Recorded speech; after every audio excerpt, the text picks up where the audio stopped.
So there's something about starting YouTube that nobody talks about.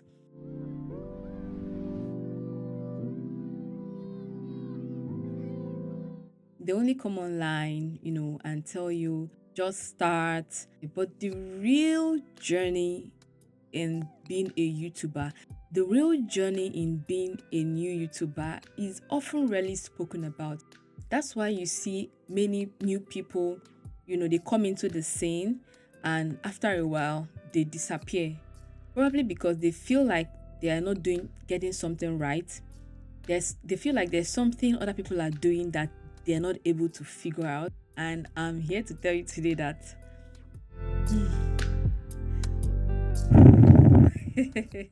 so I'm here to tell you today that what's happening to you is probably happening to almost every other YouTuber. You're not alone, okay?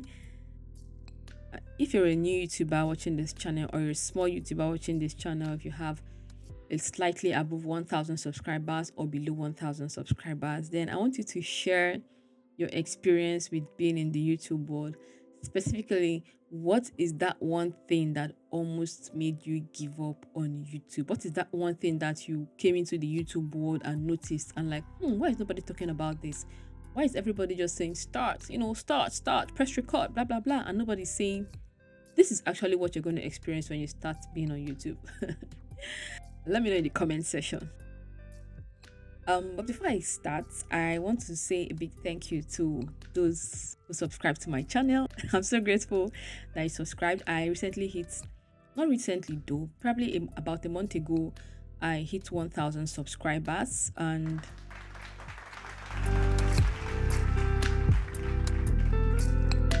this is the first video after hitting 1000 subscribers. And I'm super excited. Though I'm not monetized yet. I'm still yet to get to the 4000 watch hours. Like, yeah. So I want to talk a little about my journey on YouTube.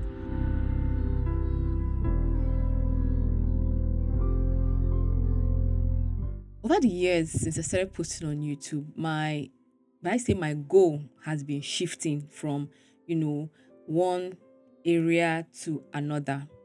Now, before I started posting on YouTube, I used to watch the likes of, even right now, I still watch them. Nelo Keke, Dinah, Ekweme, Adeze, Space, Dema, Umi, Jackie Aina. These are mostly Nigerian YouTubers. I used to watch a lot of foreign YouTubers then, so especially makeup, those that are into makeup then, watching makeup tutorials. So that's where I started watching, that's how I got introduced to YouTube, watching makeup tutorials. Right now, what I watch has really shifted. When I started watching those who were doing lifestyle, posting their families, posting their, family exploration or things happening in their lives. And it used to make me I used to love such videos because I saw it as a way to document memories, because I'm someone that likes to, take videos and pictures and document them, for like future purpose, So I used to see those videos and I'm like, this really looks good, like some of them I see videos of them when they were single, up until when they get married, when they had one kid, two kids, three kids, and this looked like a very, would I say, a very safe or secure way to document your memories, because I know I've documented some of my child's memories that got missing when my phone got missing, So I'm like, oh my god, so I can make videos and actually post on YouTube, and these ones kind of stay, for longer, because when you misplace your phone and stuff like that, you don't get to misplace those memories. Like the first time I cut my first son's hair, I made a video on that, on that experience, his first haircut. But my phone got missing and that video went with it. So that's what kind of drew me to start making my own content on YouTube. So that was my initial goal, to save and document memories for my family, for my little ones, so they can look back on it when they are much older and be like, oh, this is mommy when mommy was young. This is what mommy did. This is what we did, This is what I looked like when I was 3 months old, 4 months old, 5 years old, and stuff like that. So that was what made me to think about posting my videos on my YouTube channel. So after starting my YouTube channel with the goal to post family content, create memories and document memories, I my goal started shifting.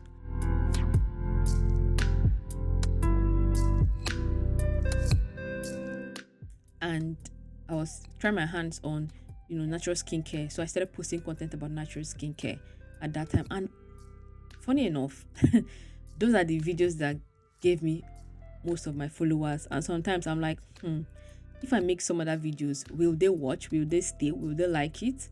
I feel like, am I hurting my channel by deviating from what is actually giving me my subscribers? Because that's another thing people don't get to talk about when you're a new YouTuber. See, sometimes your content is going to sway you here and there, especially when you make a few videos and you get one video that goes viral, and maybe that video is not really the idea of your channel. You just said, okay, let me just make this video today, and you make that video and that video starts going viral. Now there's this need for you to pivot to that direction, because you're like, this people are liking these videos and they're really coming for these videos, and maybe that's not really your thing. That was like a one-off something, and now you are deviating to that area. So that's what was happening to me. I started getting a lot of followers and views on my skincare content. After a while, I felt like I really did not want to do skincare content again, because honestly speaking, I don't do much when it comes to my skin. Okay, I'm more of a natural girl when it comes to skincare. I use natural products like natural oils on my skin. I know that in this our present world, we are so much exposed to chemicals. So I'm like, okay, this is one way I can reduce my exposure to chemicals. And that was what made me to start going the natural way. And I've seen people around me who have used these natural products for a long time and still have good skin. You understand? Like my mom, her skin is still very good and everything. So I'm like, why can't I stick to natural products? I started trying out my hands on natural skincare products and making my own natural skincare products, and started making videos about natural skincare products. But I noticed that the skincare world is mostly saturated with people who are looking for how to bleach their skin, how to use the best of retinols, all those fancy names. I'm not saying there's anything wrong with them, but that is what people in the skincare world are really looking at. Nobody's really looking at how to use shea butter or how to use jojoba oil, stuff like that. So, and those are mostly what I know about skincare and what I like about skincare, just the natural basic stuff. So I figured that this might not really be, I might not really see a lot of content to post about it. This might not really be something that I can do long time.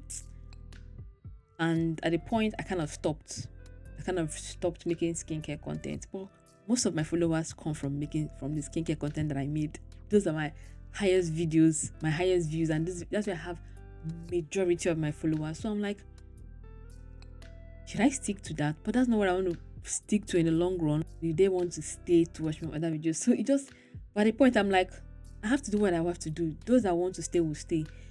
Because another thing that made me like stubborn and be like, okay, I'm not going to keep making skincare videos because people on my channel come from people that watch my skincare videos, is this. I've seen a big YouTuber, not even one person, I've seen some big YouTubers with millions of followers pivot after so many years. Like they tell their audience that, see, I'm no longer interested in this kind of content and I'm going to be making this kind of content henceforth. Do you know what that takes? After building a huge number of following for years, millions of people that like you for a particular thing, they come to channel for a particular thing, and now you're moving away from that thing. There's this fear that your views are going to reduce. And I'm like, I don't even have up to 1,000 subscribers. So why am I scared, that people are not going to watch me? No wahala. If they don't watch, other people are going to come and watch. So that was what made me feel like, okay, let me stop and try to deviate back to what I know, what I want to do. Once in a while, though, I still make skincare content, probably maybe how I take care of my skin with natural products and stuff like that, but it's not something I make on a regular basis. Like, my channel is a skincare channel. Do you get my point now? Now, when I started posting my videos and I entered fully into YouTube, YouTube world, I started saying things like finding a niche, growing my channel, monetizing my channel.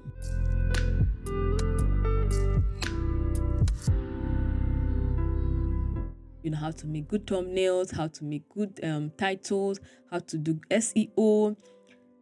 It comes to the lot. So you now start having, you now have this need to learn different things just to make sure your channel is growing, is sustainable. And even if you come into it as a passion, there's this urge for you to earn from the YouTube platform. Normally, there's an urge for you to earn from whatever you're doing. If your hobby is skipping and you find out that you can earn from skipping, why wouldn't you want to earn from that, from your hobby? So that's how I see it. So even if you come into YouTube as a hobby, you feel like, let me just, post once in a while here and there. At a point, it begins to turn to a job. You start learning different things. You start having to learn. You now start having this long, learning curve that you have to go through in order to be successful on YouTube. So after all this came into play, I now started experiencing what I call inspiration overload.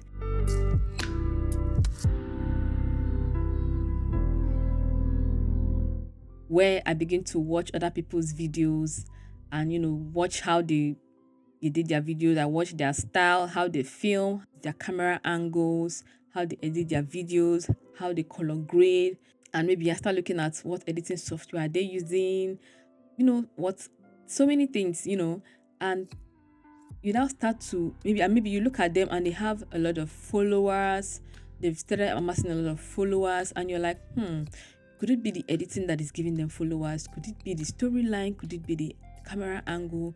And and you start to replicate these things into your own content, just to maybe not really because maybe you feel like it's giving them followers. Sometimes it's just like you just love the style. It makes the video interesting, much more interesting, and you want to incorporate this into your own content. So you start copying, lifting a lot of things from other creators, and that you start trying to learn them as well. Maybe if you see a camera angle that you like, you'll be like, how did this person place this camera? And you start doing YouTube, how to place your camera, how to get different angles, what are the angles involved. You start learning a lot of things before you've turned to a filmmaker. So you start getting inspirations here and there, and these things also start to shift where your channel is going to. Now, the thing with trying to copy, or replicate other people's, style and ideas, it's not that it's generally a bad thing, but when it becomes too much and too addictive, it makes you move away from your set goal and your agenda for starting your channel in the first place.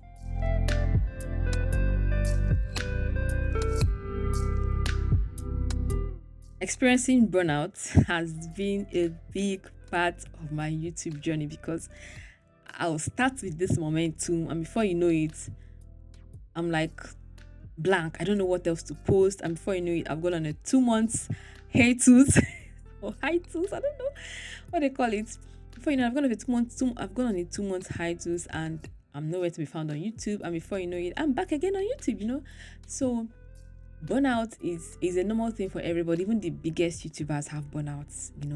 Even those with a team, they don't have burnouts once in a while. So by the time you're fully into YouTube and you've been introduced into all the aspects of being a YouTuber, the finding your niche, the growing your channel, the monetizing your channel, looking at other people's style and trying to imitate what works and what does not work, video research, editing, optimization, thumbnail design, with your role as a mother or a student, a wife, or a worker. Some people do 9 to 5 and they're on YouTube. So, stuff like that, it starts to, wear you down, from time to time. That is when you are welcome into the world of burnout. You start to experience burnout. Yes. And then the YouTube algorithm also plays a good role in frustrating you, because after settling down to learn video editing, SEO, optimization, and you take your time, you edit your video 6 hours, 5 hours. Yes, it takes that long. It takes more sometimes. You edit your videos and you post it and you see 23 views. 23 views don't plenty. You see 8 views, you see 10 views, and you're like, what am I doing in my life? I can't be spending this, spending this much time and I'm not seeing anything. I'm not getting anything from it. Yeah, that's the life of some YouTubers. Some people are lucky, they make videos and it goes viral. I've seen people, those people, I've seen people who have posted just one video and they get up to 10,000 subscribers from that one video. That is their first video on YouTube and they get as much as 10,000 subscribers. So sometimes your algorithm could be on your side. Sometimes there could be something right you're doing with your content. So it just depends on a whole lot. There's no rule to this thing, basically. There's no hard fact or hard rule to this thing.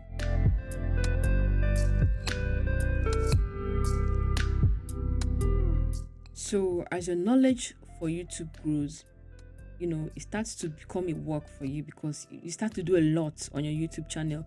You start to reply to comments on your YouTube channel. You start to, take note of the algorithm or figure out how the algorithm works. You now start to make detailed and good thumbnail videos. You start to make good titles. So it starts gradually snowballing into a job, something that takes much of your time, something that takes a lot of your time. And with this in mind, it starts making you to not think about it as a hobby anymore. You start thinking about it as something you really and truly need to earn from, because you can't be spending that much time and get nothing out of it.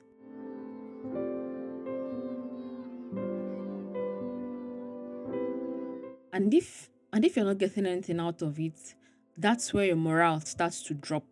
You start to feel less reluctant to spend that much time in editing a video.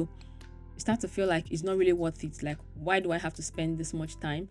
And at the end of the day, like there's nothing to show for it. So why am I spending this much time when I have other things to do?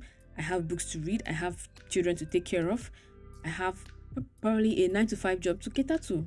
So why am I spending this much time on something that is actually yielding nothing? The morale starts to drop. And with this low morale, it's very important to start celebrating small wins so that you stay motivated. Because it's only that motivation that is going to make you continue. That motivation that, okay, there's something ahead I have to hit. There's a milestone ahead I have to get to. That is what is going to push you and be like, okay, let me, do what I have to do to get to that milestone. And that's why I like platforms like TubeBuddy and vidIQ. They give you milestones. Like they can give you 25 subscriber milestones and 500 subscriber milestones, just like that. They even give views milestone, like maybe 1,000 views, stuff like. And those, when you go to those platforms and you look at them, those milestones that they've set for you is your motivation to keep going, like, oh, I hit 750 subscribers. My next milestone is 800 subscribers. I need to post videos. I need to make videos. I need to do this. I need to do my SEO. I need to do this. Make good thumbnails. Make craft better titles. To make sure I get to that milestone, or to hasten my movement to that milestone. So that's basically it. So get people, get software, get platforms that would help you stay motivated. Motivate yourself. So yeah, you see. Morale has to be high.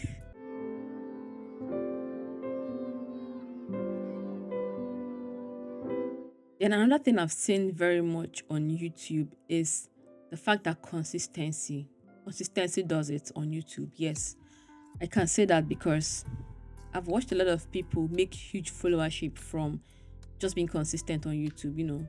Like they keep posting and posting and posting and posting, and once they keep posting and posting and posting, now they have so much content that keeps spreading, and spreading to so many followers. And when people come to your video, your channel, there's a lot of content for them to watch. It's also okay to take a break and come back. I know this one YouTuber that I think she took a break for a long month, and for some months, and she came back this year and posted one video, and that video went viral. That video took her from 1,000 subscribers to 30-something thousand subscribers. And that singular video and she got a lot of comments, she got a lot of followers. Many people resonated with that video that she made, and that was what boosted her channel. And since then, she has been making videos since that time. So it's okay to feel tired. go and come back again, like go and come back again. There's nothing wrong with that. But at the end of the day, consistency is going to help your channel. And people are going to find you at the end of the day. People are going to find you. People that resonate with you are going to find you. And as you keep posting, you keep finding your feed. You keep finding, what makes you tick. You keep finding that special sauce for your YouTube channel, if you know what I mean. They say you learn by doing. So as you keep posting, you keep finding out, okay, maybe I can edit like this, I can even find faster ways to edit, better ways to edit, better ways to make your videos that are faster, more efficient for you. And different things. You still keep coming up with different things and finding out different ways to make the YouTube stuff work for you, basically. So my new goal for YouTube is to get to 4,000 watch hours. I don't know when that is going to come, but fingers crossed it comes pretty soon. Anyways, thank you for watching this video, and if you found it useful, then subscribe to my channel, and I'm gonna see you in my next video.